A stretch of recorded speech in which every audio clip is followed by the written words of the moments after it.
Welcome everyone to Mentor Time. Our topic of the week is always be looking, even if you have a job you love. This was good for me because I thought we did it last year in 2022. We did it early in 2021. It was one of the earlier topics, so it was good to update it. Today we're going to cover ABL, Always Be Looking, and talk about working and looking. Then we're going to talk about, oh, do you mean I need to be in full-time job search mode all the time? And then, as always, what should you do going forward? All right. Always be looking. For people in a job search, they're up in the air. I love this image because I always view you all as if you are job searching and you don't have a job right now, you are between landing places. And you're trying to keep a lot of balls in the air. You're trying to keep yourself in the air. Normally your life is consumed with going on different websites to find jobs, to sign up for search alerts. And then if you're lucky, you get the, we're hiring you. When I say always be looking though, it's not that you're going to be in full-time job search mode, whether you have a job right now or whether you are job searching. If you're job searching, you'll need to take breaks because you can't do it 12 hours a day, 7 days a week. You can't even do it 8 hours a day, 5 days a week. It's exhausting, draining, tiring, and it has its cycles, just like everything else in life. Some weeks there are jobs there and some weeks there aren't. But I want to talk about reasons for always looking. This is from an article that I had actually found. It's a 2017 article, and I thought, oh, this is good to look at again. We talked about it 2 years ago. When I looked at this list, those of you who've been on Mentor Time with me know Sue's going to say, we got to categorize this. It doesn't make sense. So I reorganized the list. I call these platitudes. There are statements that are nice, but it didn't get me anywhere. Why should I definitely keep the job search emails coming? Always be looking. But then there are things that I thought were useful. I called them getting perspective. And it's really good when you're in job search, even though you don't enjoy the examination of yourself every time you tailor a resume. It does help you clarify better what you want. You appreciate what you have or what I see what you're bringing forward. Again, this is direct from the article, that you are valued in different ways and you become aware more and more of your social media presence. The most important for me were the two where the reason that you're in job search mode, you are gaining interviewing skills and it forces you to keep your resume up to date. And you all know I love to have people keep their resume and long CV up to date.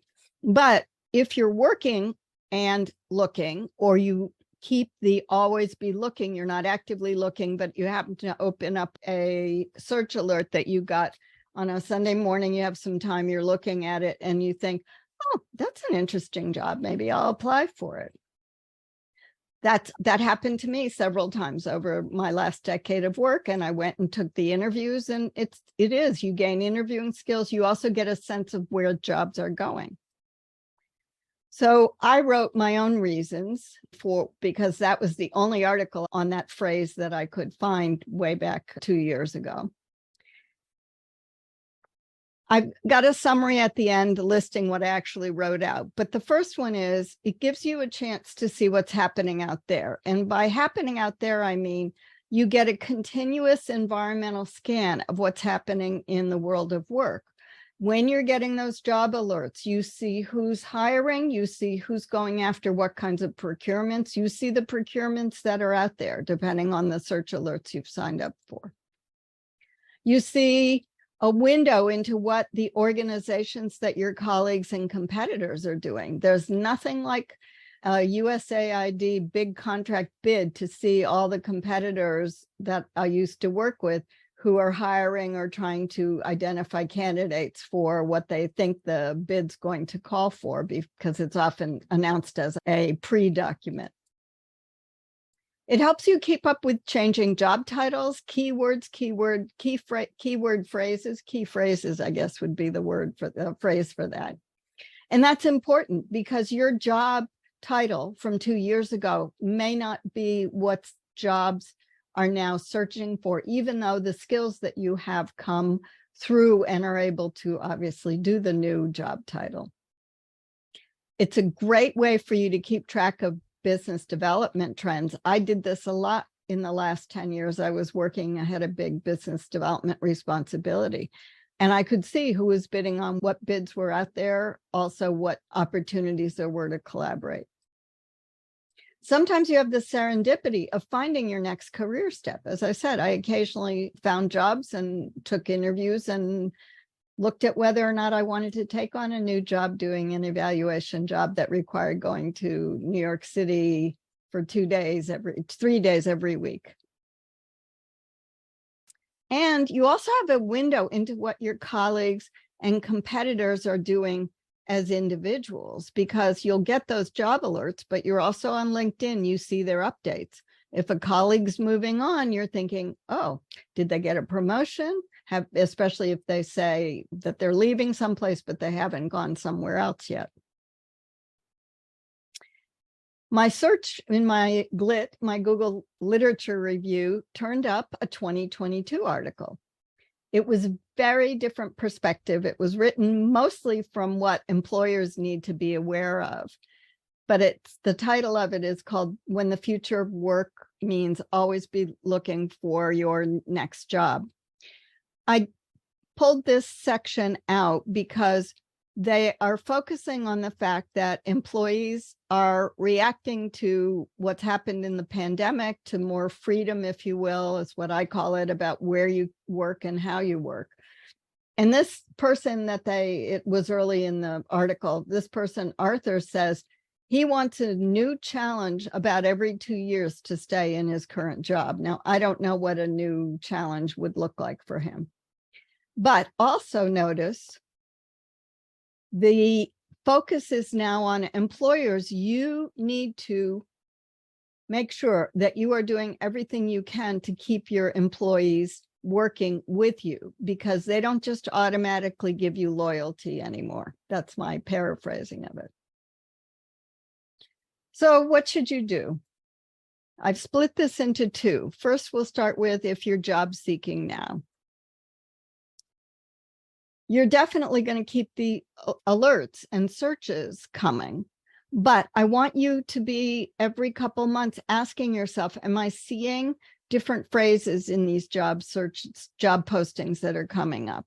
Are there things that I'm missing because I'm reading on LinkedIn or the popular mainstream media or whatever else you inform yourself on?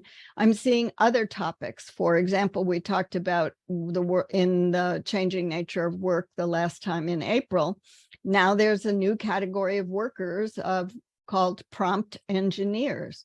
And that surfaced only since December in a big job title way. We talked recently about networking without networking, big, bold networking. I just want to remind you, this is also the time while you don't have a job to make sure that you are keeping in touch with your network, expanding your network. A lot of times when you're in a job, you're so busy, you don't necessarily have the time to say, oh, I need to connect with, or wouldn't it be nice to know where someone else went? Do that, make more connections, and don't forget about one of my favorite things about networking without networking, and that is make sure you use the chat box real estate, not just to introduce yourself in a webinar or a training or other virtual event. Use it to provide your input, your perspective, so that you are seen as an expert, a technical leader, and even eventually a thought leader. In this last area, I thank Ed Hahn, who's a great recruiter, and he puts up a daily tip. And he's said this several times over the last couple of years I've followed him. He put it up the other day, and I thought, I've got to remember to tell people. On LinkedIn and even on the other job boards, After a few weeks, you slip down in searches to the bottom. So you would, or somewhere down below, no one knows exactly where. You can help yourself get back at the top by doing this.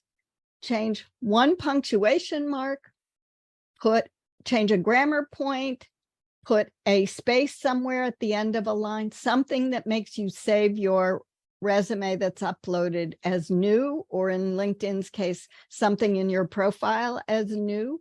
And that brings you to the top of the search results again. It brings you up as current, as new, because it identifies for people, oh, here's a new candidate. They just uploaded something.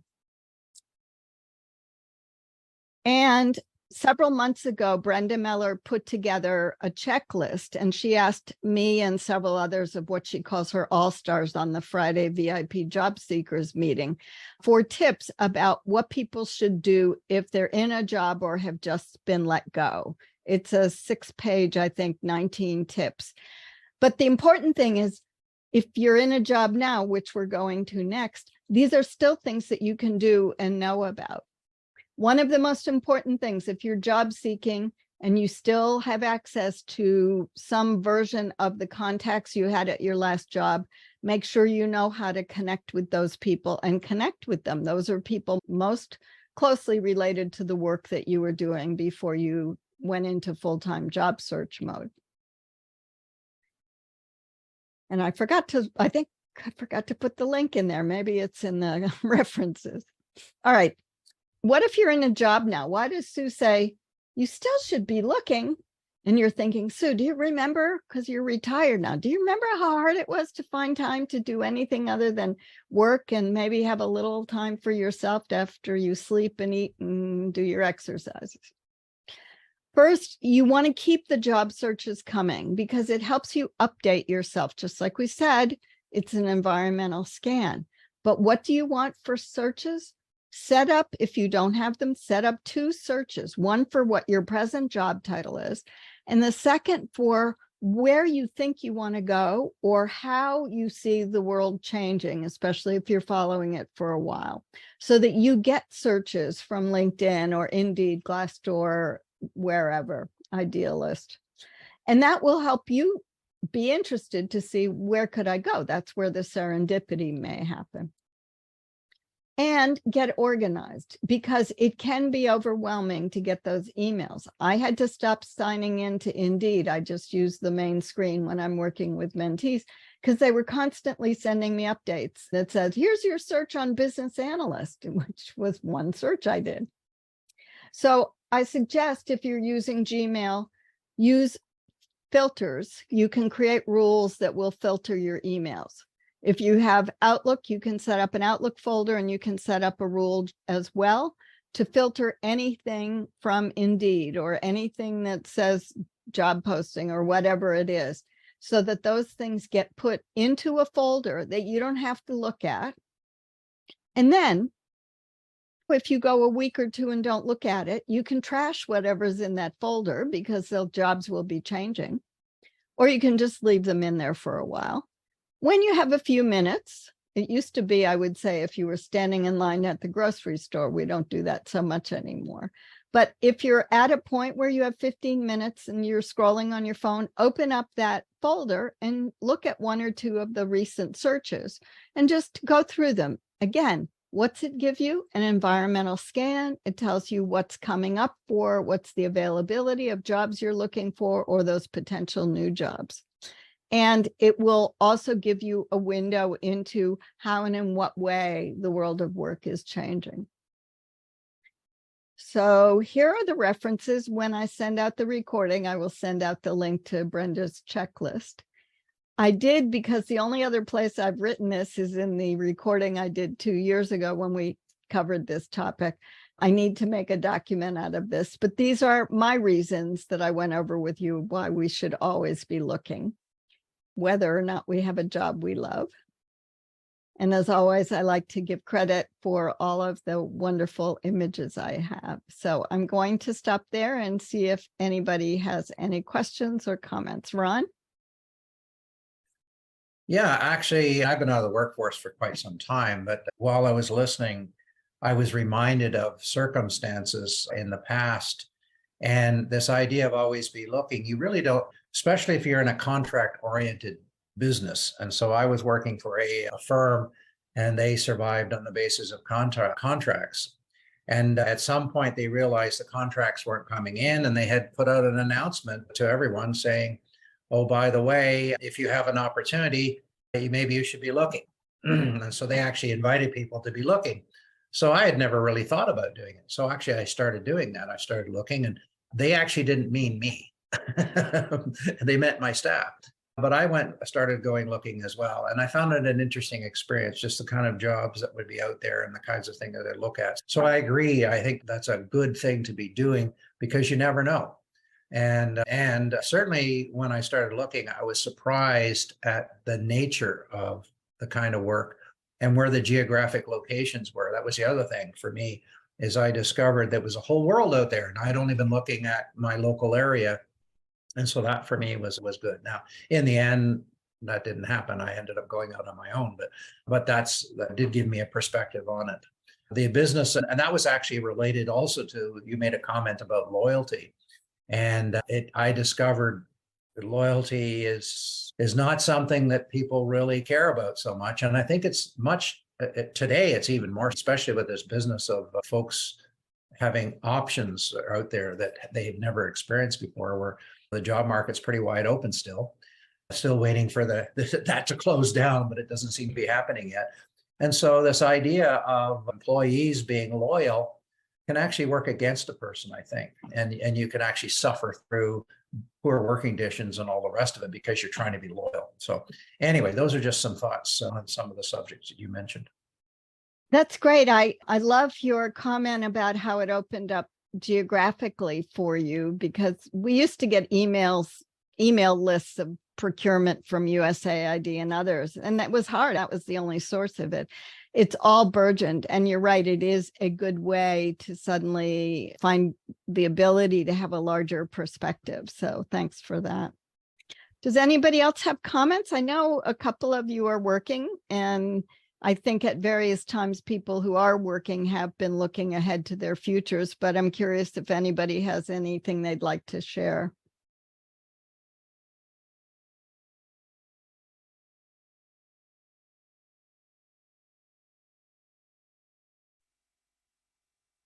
You know that I'm pretty actively looking, but I think when I think about the always be looking advice, that one thing that I think of is that not getting left behind on new things that are on, especially new things, technology that's coming out, such as like the chat GPT, which we were talking about before. And like, maybe that's useful or maybe not, but if I get left behind on that, and I don't want to be left behind. And so if that's popping up and things like that are popping up, then I want to make sure that I'm picking up on those skills. So I think that's a good thing to look at for reasons to always keep going on it. Peter, that is excellent. I'm going to have to add these things on and give you both credit and anybody else with their comments, because reading a job posting, and I always tell people this, is especially reading at the bottom, which skills do they want? The other day, I came across one where someone wanted a person to have Word and Excel specifically. But also, as you're pointing out, I know in the world of data viz, now people are asking not just for Excel, but you need to use Power BI or Tableau or other things. And you're right, that is a good way for you to keep up on the technology. I think everybody on here today is definitely like you and me. We don't want to be left behind. But yeah, that's a great point. Thank you for raising that. And for you, yes, you're in job search mode while you're also working. But what you're saying is, because I know you've been doing it on and off for a couple of years, you've kept up with it, or I'm giving you my view of what you've been able to do. Yeah. So what do you suggest? We've heard a lot about, I guess, the infodemic and getting too much information. And what do you suggest for somebody that's not maybe actively looking, but they get so much that every time they open the folder, it feels so overwhelming that they just want to not even look at it. Like, how do you pare that down so that it's not so overwhelming? I think it depends how people set up their look in Outlook or Gmail. I only look at the most recent stuff because when I travel on vacation, I don't read all the newsletters I get. I usually come home, or if I'm on the road, I can do it on my phone. I just trash them. So I think you have to decide what's going to work for you. When I talk about setting up alerts, you're probably getting 2 or 3 job search alerts, and then maybe a couple newsletters specific to job searching, like maybe from Austin Belsack, one of the people I've recommended before, or whatever. You can get overloaded, even if you're not job searching. Just everybody who wants your email, from shopping to Slack communities people want you to join, or Discord, or this and that. So I think the getting organized also I should add in there that don't even bother. Don't feel bad about just trashing everything if it's more than 2 weeks old. I believe that Outlook used to have a filter. I used to rules all the time for Outlook for getting things in folders. And I believe that they could delete things if I set a certain date, but I may be misremembering something I think I wanted them to have. So I don't know. But, Yeah, I think it that's still a does good, that. it does. Yeah. Yeah. But at least that way, if people, that's what I was trying to say, if people can go into this thinking, just let it go in, let it go in. It's not very much storage space in your Gmail or anything else. And then when you have time, just read like the most recent one or the most recent 2. They're quick to scan, believe me. You all know that when you're trying to get jobs or look for what's around you. But yeah, thank you for that.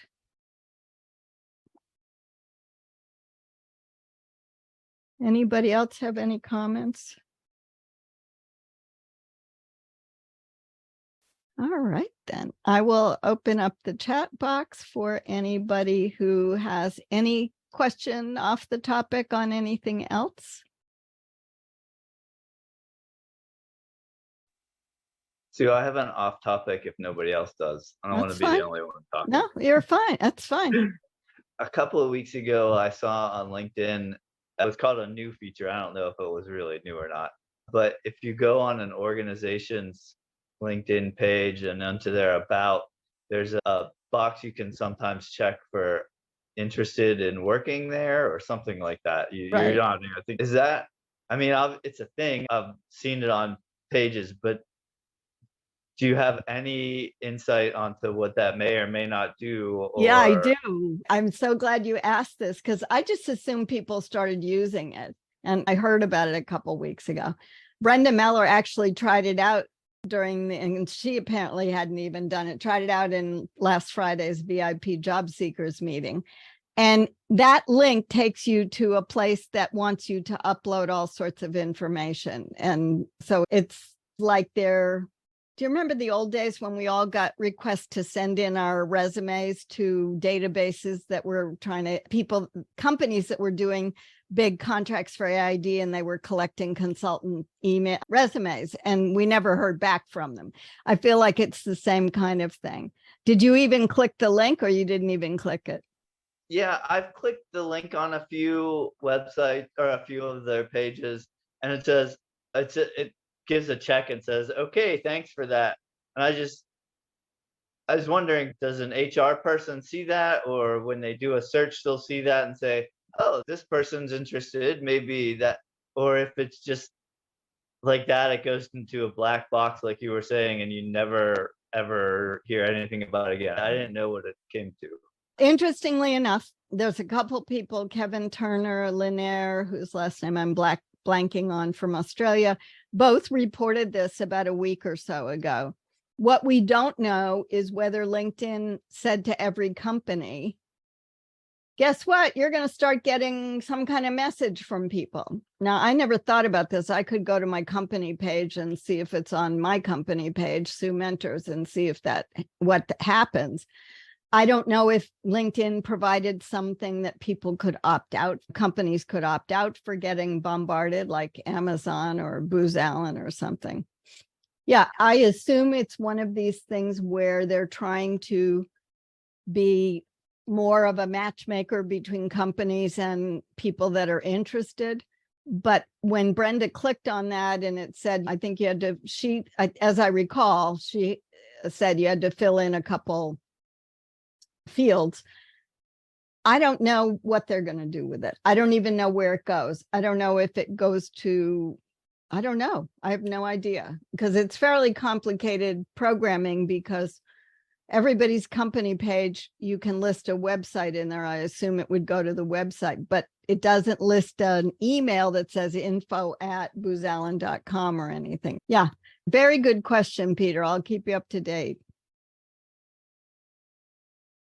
I know it sounded great at the beginning. It really did. I thought, oh, this is great. Let people know you're interested, and then they get your LinkedIn profile and they can click and see. And then as Brenda was talking about it on Friday, I thought, oh, that's going to inundate companies with stuff they don't need. They've already got enough resume applications. Do you have any comments on that, Ron? I know you don't know about it, but you've listened to the discussion. Yeah, no, I just actually went and checked to see what it looked like, and I couldn't see anything on your page. So just to see what it was like. So yeah, it's an interesting idea. But like you say, if it's going to overwhelm a company, they're not going to be interested. It'll just be more stuff, because we're talking about filtering emails because you've got to express an interest, and now you're getting all these emails in, and then you're putting them into a special folder just so you don't see them all until you want to look. So imagine how it would be for a company. It'd be but even worse. So yeah, I'm not sure how it could be used, but maybe there's filters that they can put on it, and maybe it's just starting and they haven't figured out what to do with it yet themselves. Who knows? Yeah, that's true. Could be. And they're very quick to remove things if it doesn't seem to be working, even if people like what they do. So it could disappear. Who knows? Thanks for asking, Peter. I'm glad you knew about that and asked about it. All right. Any last things from anybody? All right, then I will ask Ron to close the meeting. Thanks, everyone. It's always interesting to get together and have a conversation around the various topics. This one, as Sue said, we haven't touched for a while. And this idea, and I really like the summary that you had, Sue, for why this is important. And while I'm not in the workforce, I'm sure this is useful information for those who are. So thanks very much for the presentation, and thanks everyone for joining us, and we'll see you in a while. Yeah, I think it's 2 weeks, I believe, early June. Yeah. Has Peter got his hand Thank you, Peter. He's clapping. He's got the animated clap. Oh, okay. I know it's hard to, it almost looks like the hand raise, but thanks. Right. I appreciate it. All right, everybody. We'll see you later. Take care. Bye. Bye.